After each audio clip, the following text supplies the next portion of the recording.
जी नाजरीन, डॉक्टर फौजिया यास्मीन हमारे साथ हैं, गायनेकोलॉजिस्ट हैं और हम बात कर रहे हैं high blood pressure in pregnancy के ऊपर।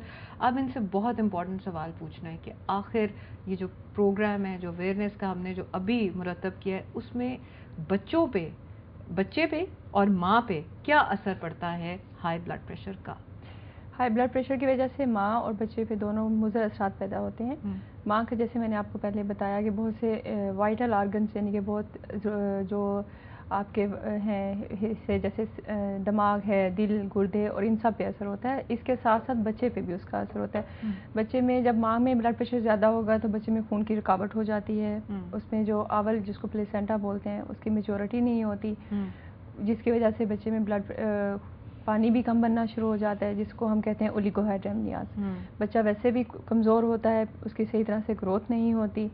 वक्त के साथ साथ बच्चे की जिस तरह से ग्रोथ होनी चाहिए उस तरह से ग्रोथ क्या बच्चे की भी वाइटल ऑर्गन्स पे कोई असर बिल्कुल होता है, उसके दिमाग पे भी असर होता है। और सबसे बड़ी बात ये कि अगर ब्लड प्रेशर इतना ज़्यादा हो जाए, जिस तरह से दिमाग में आपने सुना होगा कि ब्लड प्रेशर ज़्यादा होने की वजह से कुछ पेशेंट्स के दिमाग की नस फट जाती है, इसी तरह से प्लेसेंटा भी फट जाता है, जिसको हम कहते हैं प्लेसेंटल अब्रप्शन। जब वो फट जाता है तो ब्लीडिंग होती है, इतनी ज़्यादा ब्लीडिंग होती है कि कई दफ़ा माँ की जान को भी खतरा हो सकता है। और उस ब्लीडिंग अगर बहुत ज़्यादा हो तो बच्चे की उसी वक्त बच्चे की डेथ हो जाती है पेट के अंदर ही। और अगर ब्लीडिंग अगर ये भी अवेयरनेस मैं क्रिएट करना चाहूँगी पेशेंट्स में, अगर वो ब्लड प्रेशर की आर्जा है उनको और वो अगर उनको थोड़ा सा भी प्रॉब्लम होती है स्पॉटिंग या ब्लीडिंग, तो वो फ़ौरन उनको हॉस्पिटल में आना चाहिए, क्योंकि अगर वो ऐसे हॉस्पिटल में आ जाती है लेना चाहिए। बिल्कुल। और अगर वो किसी ऐसे हॉस्पिटल में आ जाती है जहाँ पे हम ऑपरेशन की फैसिलिटी है, इमरजेंसी और ब्लड बैंक फैसिलिटीज़ हैं, ब्लड ट्रांसफ्यूजन फैसिलिटीज़ हैं, तो फिर उसकी माँ और बच्चे की जान को किसी हद तक बचाना मुमकिन हो सकता है। अगर वो लेट पहुंचते हैं तो बच्चे को बचाना तो मुमकिन नहीं हो सकता, लेकिन उस सूरत में भी कई दफ़ा ऐसा होता है कि ऑपरेशन में ही करना ज़रूरी हो जाता है माँ की जान को बचाने के लिए। और कई दफ़ा तो इतना सीवियर होता है कि दिमाग को माँ के लिए कि उसके दिमाग में ब्लड ठीक फ्लो ना करे तो उसमें झटके लगना शुरू हो जाते हैं, फिट्स कहते हैं, सीजर्स, इसको हम इक्लेम्शिया कहते हैं। और इसकी वजह से अगर देखा जाए वेस्टर्न वर्ल्ड में इसकी इंसिडेंस और इसकी वजह से जो जिनकी अमवात हो जाती है मरीजों की, जो फीमेल पेशेंट्स हैं उनकी, उसमें 0.03% यानी कि 3000 में से कोई एक मरीज की डेथ होगी, लेकिन पाकिस्तान में 1% है। यानी कि 100 मरीजों में अगर किसी को इक्लेम्शिया हुआ तो उसमें से एक मरीज की डेथ जरूर, मतलब इस तरह से वो इतनी सीवियर कंडीशन में आते हैं कि जिसमें उनको बचाना बहुत हद तक नामुमकिन सा हो जाता है। इसके अलावा अगर हम टाइमली ऑपरेशन कर भी लें, इसके बाद वो वेंटिलेटर्स पे उसको मसनूई सांस की ज़रूरत पड़ती है, इंटेंसिव केयर की ज़रूरत पड़ती है। बहुत लंबी बात हो जाती है, बहुत लंबी बात हो जाती है। और कई दफ़ा पेशेंट्स में फालिज की सूरत में ये परसिस्टेंट रहता है। अच्छा, मतलब चलता ही मतलब ये चलता रहता है। इसलिए ये मैं इस पे एम्फसाइज करना चाहूँगी, इस पे जोर देना चाहूँगी कि आपको इस बीमारी को लाइटली ना लें, बिल्कुल लाइटली नहीं और ये और जब भी आपको कोई प्रॉब्लम हो, इवन अगर वो भी हो, थोड़े से फिट्स पड़ते हैं कुछ लोग इसको दम वगैरह की तरफ ले जाते हैं। मैंने ऐसे भी पेशेंट्स देखे हैं जो वो जाते हैं हकीमों के पास या उलमा के पास जाते हैं कि जी ये इसको कोई ऐसा मसला है, इसको साया हो गया है, बीमारी प्रेगनेंसी में साया हो गया है, आप इसका कोई इलाज करें, जिसकी वजह से वो बहुत लेट प्रेजेंट करते हैं और उसके पूरे वाइटल आर्गन्स पे इफेक्ट हो चुका होता है, जिसमें बचाना बहुत मुश्किल हो जाता है माँ और बच्चे को। सही। दो किस्म के लोग हैं, दो किस्म की खवातीन हैं, एक वो जिनको पहले से था, हाँ जी, ब्लड प्रेशर, ठीक है, और एक वो जिन्होंने डेवलप किया। अब इनमें मैनेजमेंट क्या होती है for women who already have hypertension before the conceive? बिल्कुल, यू आर वेरी राइट कि दो तरह के अगर हम देखें तो जनरली 2 या 3 तरह के होते हैं। एक वो जिनको पहले से ब्लड प्रेशर हो, एक वो जिनका ब्लड प्रेशर प्रेगनेंसी में फर्स्ट टाइम डायग्नोज हो, एक वो जिनका हमें डायग्नोज नहीं होता या फर्स्ट टाइम वो हमारे पास प्रेजेंट करते हैं। जो प्रेगनेंसी में ब्लड प्रेशर होता है उसके लिए हम ये क्राइटेरिया होता है कि 20 हफ्तों के बाद ब्लड प्रेशर अगर अपीयर होना शुरू हो जाए उस मरीजा में जिसका पहले ब्लड प्रेशर बिल्कुल नॉर्मल था। 20 वीक्स इज अप्रॉक्सिमेटली 5 मंथ्स, है ना? यस, हाँ। 20 हफ्तों से लेके 6 हफ्ते जो छीले का टाइम होता है, उस वक्त तक अगर किसी औरत को पहली दफ़ा ब्लड प्रेशर होता है तो हम उसको ब्लड प्रेशर इन प्रेगनेंसी लेते हैं। सही। अगर कोई ऐसी पेशेंट जिसको पहले से ब्लड प्रेशर चल रहा हो या ऐसी पेशेंट जिसका हमें पहले से पता ना हो ब्लड प्रेशर का, तो उसकी मैनेजमेंट डेफिनेटली डिफरेंट होती है।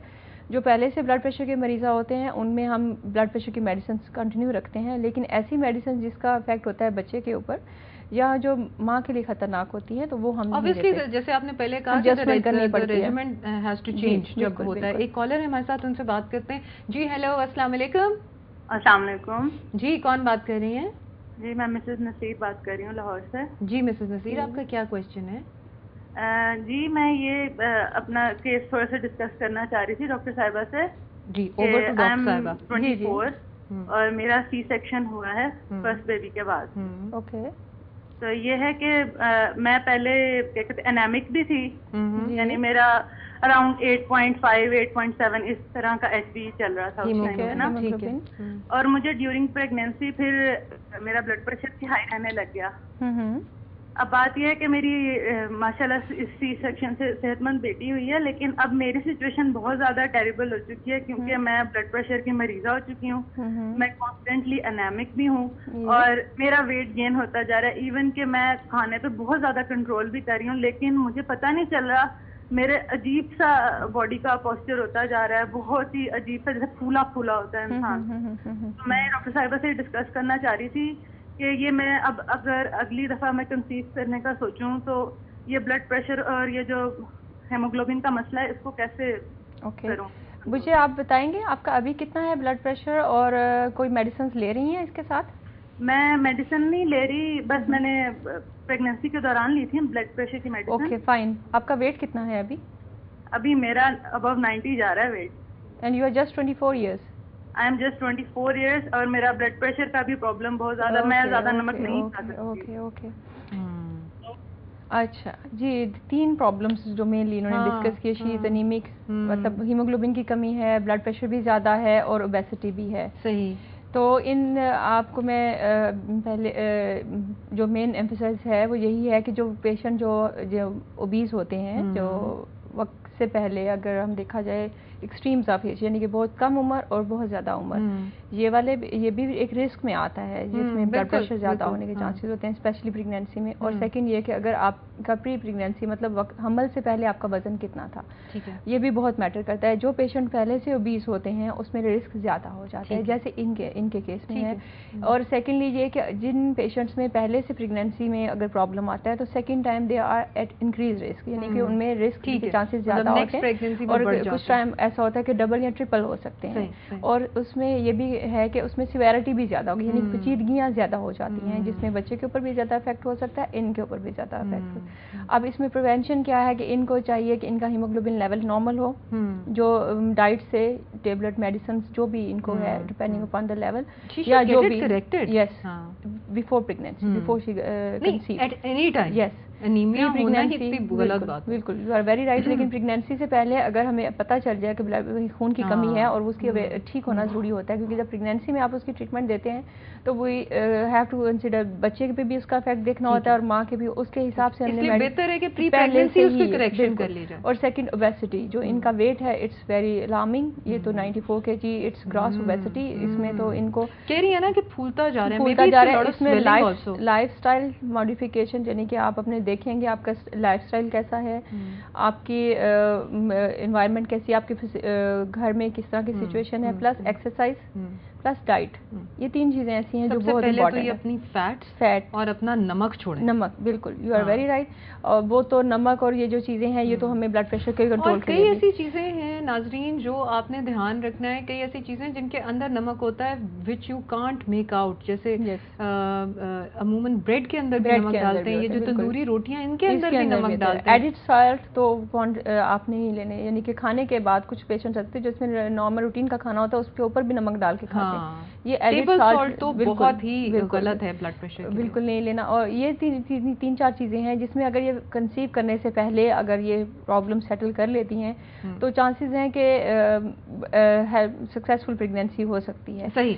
अभी नाजरीन जो डॉक्टर साहिबा ने बात की है वो बहुत इंपॉर्टेंट है कि प्री प्रेगनेंसी आप उसको कंट्रोल कर लें ब्लड प्रेशर को, और अगर आपके अंदर टेंडेंसी है तो भी कंट्रोल करें। ये नहीं कि हाई ब्लड प्रेशर बहुत धुआंधार हुआ हो तो कंट्रोल करनी है। अगर कभी आपका इंक्रीज ब्लड प्रेशर आए, कभी रीडिंग ली हो, तो हमेशा प्रेगनेंसी से पहले प्लानिंग करें कि आयरन आपका करेक्टेड हो और आपका ब्लड प्रेशर जो है वो अंडर कंट्रोल हो। और ब्लड प्रेशर को कंट्रोल करना सबसे पहले वजन घटाना और इसके अलावा फैट्स छोड़ना और नमक को छोड़ना जो बहुत इंपॉर्टेंट है। और इसके साथ ही डॉक्टर साहब हमारे साथ ही हैं, लेकिन फिलहाल आप एक ब्रेक ले लें।